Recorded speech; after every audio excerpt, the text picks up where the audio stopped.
علمی point number 27 وہ ہے میرے بھائیوں، قرآن حکیم کے بعض مقامات ایسے ہیں جو اپنے احکامات کے اعتبار سے منسوخ ہو چکے ہوئے ہیں، لیکن وہ ابھی بھی قرآن کا حصہ ہیں۔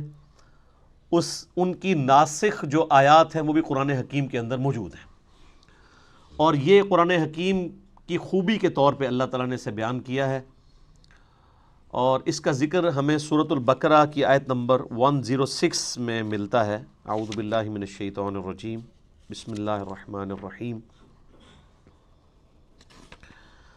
ما ننسخ من آیات او ننسیہا، ہم کوئی بھی آیت ایسی نہیں کہ اسے منسوخ کر دیں یا آپ کو بھلا دی جائے۔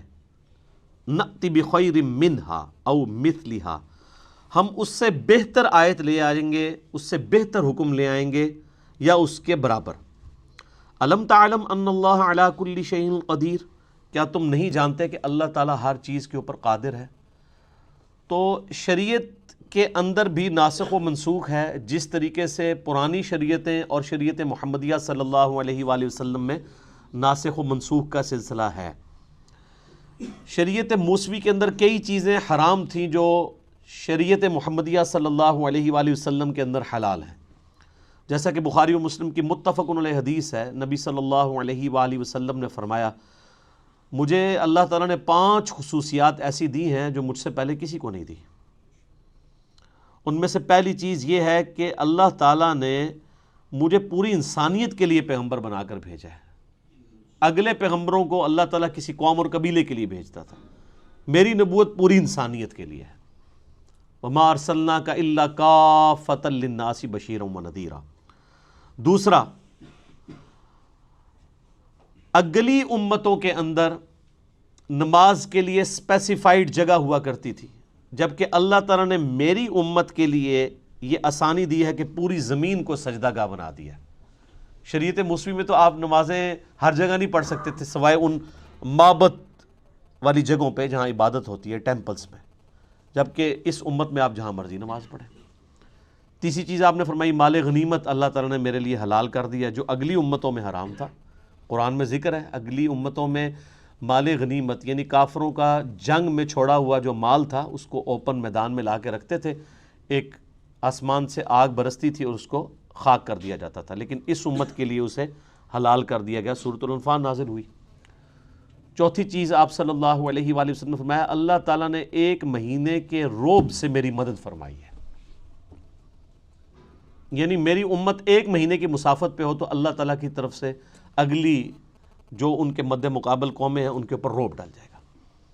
اور 5ویں چیز، اللہ تعالیٰ نے میرے لیے شفاعت کا دروازہ کھولنا ہے، مجھے شفاعت کا اذن عطا فرمانا ہے۔ مسلم شریف میں ایک چھٹی چیز بھی ہے کہ اللہ تعالیٰ نے مجھ پہ ختم نبوت کا سلسلہ فرما دیا ہے۔ صحیح مسلم میں ایک اور چیز بھی ہے کہ اللہ تعالیٰ نے مجھے جوامع کلمات کے ساتھ مبعوث کیا ہے۔ تو پچھلی شریعت اور اس شریعت میں بھی ناسخ و منسوخ کا سلسلہ ہے، اور پھر ودن شریعت محمدیہ صلی اللہ علیہ وآلہ وسلم سرکمسٹانسز کے مطابق اللہ تعالیٰ نے احکامات کو بدلا ہے۔ اب اس کے پیچھے حکمت کیا ہے؟ اللہ تعالیٰ ہمارا یہ ہماری قدرت کا یہ بھی شاہکار ہے کہ ہم اپنی شریعت میں بھی کسی بھی وقت چینج کر سکتے ہیں۔ اللہ تعالیٰ اپنی شریعت کا بھی پابند نہیں ہے، بس اتنے ایریے کے لیے پابند ہے جتنے ایریے کے لیے، جتنے سرکمسٹانسز کے لیے، اوقات کے لیے اسے پابند کیا گیا۔ جو یونیورسل ٹروتھ ہیں وہ تو اللہ تعالیٰ ہمیشہ کے لیے ان کا پابند ہے، اس لیے کہ لا تبدیل لکلمات اللہ، اللہ کے کلمات نہیں بدلتے، جو اللہ نے رولز طے کیے ہیں۔ لیکن جہاں پہ اللہ تعالیٰ خود ہی چیزوں کو وقت اور حالات کے مطابق چینج کرتا ہے، اس لیے نہیں کہ اللہ تعالیٰ پہلے بھی وہ کر سکتا تھا، پہلے کر دیتا تو آپ کے لیے مصیبت کھڑی ہو جاتی۔ شراب کا اگر حکم پہلے دن ہی حرام ہو جاتا تو کتنے لوگ شراب کو چھوڑتے، اس سے گریجولی کیا گیا۔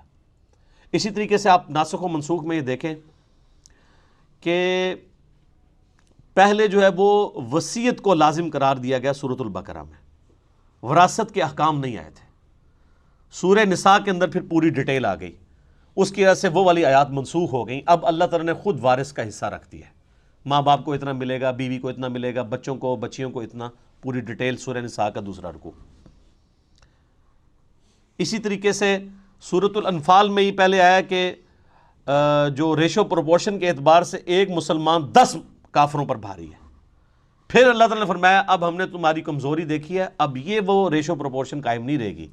اس میں اللہ کا کوئی قصور نہیں, اس لیے کہ جو نیو مسلم ہیں ان کے ایمان کا لیول وہ نہیں ہے جو مکے کے مسلمانوں کا تھا. تو اللہ تعالیٰ نے اسے ریوائز کیا اور فرمایا کہ اب ایک مسلمان 2 پہ بھاری ہوگا. یہ نہیں ہے کہ وہ اب بھی 10 پہ ہی بھاری رہے گا. وہ اب جو مسلمان ہے وہ ابو بکر, عمر, عثمان و علی والے مسلمان تو نہیں ہیں. ٹھیک ہو گیا؟ تو یہ بھی ناسخ و منسوخ. اسی طریقے سے سورہ نساء کے اندر اللہ تعالیٰ نے فرمایا تھا کہ جو زانی ہے عورت, اسے قید کر دو یہاں تک کہ اسے موت آ جائے, یعنی پوری زندگی کے لیے گھر سے باہر نہ وہ نکلے. قید سے مراد کسی جیل خانے میں نہیں, گھر کے اندر. اس میں الفاظ ہیں کہ ان کو گھروں میں رکھو. اور پھر اسی آیت میں آیا کہ یا پھر اللہ تعالیٰ جب ان کے لیے کوئی حکم مقرر فرما دے گا مستقبل میں, اور وہ پھر زنا کی سزا آ گئی 100 کوڑوں کی شکل میں سورہ النور کے اندر. تو اس طریقے سے ناسخ و منسوخ کا ایک سلسلہ ہے. قرآن حکیم کے اسٹوڈنٹ کو یہ بھی پتہ ہونا چاہیے. ناسخ و منسوخ تو بہت لوگوں نے اس پہ اوپر کام کیا ہے, اور بعض جو علماء ہیں نا وہ انہی چیزوں کا سہارا لے کے کہتے ہیں قرآن بڑا مشکل ہے. قرآن پتہ ہے اس میں تو کچھ منسوخ آیات بھی ہیں, ان سے ہی پوچھ لیں کتنی ہیں آپ بتا دیں, تو ان کو بھی نہیں پتہ ہوں گی. تو کہانیاں کراتے ہیں. ٹوٹل 5 مقامات ہیں, اور وہ بھی آپ ناسخ و منسوخ اس اعتبار سے نہیں ہے بلکہ وہ سرکمسٹانسز کے اعتبار سے. دین جو اسٹیبلش ہمیں پتہ ہے یہی دین ہے, اسٹیبلش ہو کے. یعنی آج کسی مسلمان کے بچے کو یہ بتانا ضروری ہے کہ پہلے شراب جو ہے وہ جائز تھی, بعد میں حرام قرار دی گئی. اینڈ رزلٹ سب کو پتہ ہے. اب اس کے اندر سے کیا نکالنا ہے؟ خام خواہ ایک معاملے کو الجھانا, علمی روب ڈالنا, بلکہ میں اسے علمی روب نہیں علمی شہوت کہتا ہوں. جیسے وہ شہوات, یہ شہوت ویسے اردو میں تو لفظ نٹوریس, عربی میں شہوت یعنی کہتے ہیں کسی چیز کی لت پڑ جانا, وہ کسی بھی فارم میں ہو سکتی ہے. یہ ہم اسے سیکس کے ساتھ ریلیٹ کرتے ہیں, ویسے بھی کوئی دنیا کی محبت بھی ایک شہوات, دنیاوی شہوات. جو مسلم شریف میں حدیث ہے کہ اللہ تعالیٰ نے جنت کو جو ہے وہ تکلیف کے ساتھ ڈھانپ رکھا ہے, اور جہنم کو شہوات کے ساتھ ڈھانپ رکھا ہے. یعنی دنیا کی جو لذت والی چیزیں ہیں وہ جہنم کی طرف لے جانے والی ہیں, اور جنت تک پہنچنے کے لیے آپ کو شریعت کی ہرڈلز, تکلیف دہ چیزیں عبور کرنی پڑیں گی. تو یہ علمی شہوت ہوتی ہے علماء کی, جو اس قسم کی باتیں کر کے الجھاتے ہیں. اس حوالے سے الفوز الکبیر فی اصول التفسیر شاہ ولی اللہ دہلوی کی جو کتاب ہے, انہوں نے وہ 5 مقامات ڈسکس کیے ہیں, جن میں سے 3 میں نے ویسے ہی فی البدی کر دی ہے. تو یہ چیز بھی اس حوالے سے کلیئر ہونی چاہیے.